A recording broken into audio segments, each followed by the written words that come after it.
नयगढ़ जिला ओड गाँव में प्रभु रघुनाथ विराजमान प्रत्येक दिन दूर दूरांतरू भक्त मान समागम होता है। चलित मास 27 तारिख में रामनवमी एठारे 10 दिन व्यापी यात्रा होता है। प्रत्येक दिन विभिन्न बेशरे प्रभु को सजा जाए। रामनवमी दिन लक्षाधिक भक्तों समागम होबार अनुमान करा जायछि। नयगढ़ उपजिल्लापाल तत्वावधान में एक बैठक अनुष्ठित होईछि।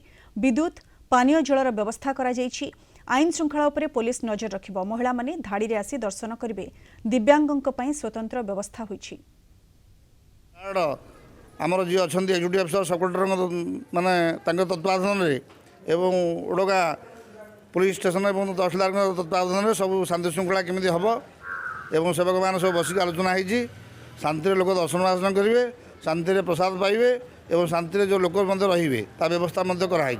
सुरक्षा दायित्व नवाड़ा जिला प्रशासन एसपी निजे दायित्व से नहीं। श्री रघुनाथ जी विजय रामनवमी प्रतिवर्ष धूमधाम पालन करा जाए, तो से मर्म आम प्रस्तुति बैठक कर देचु।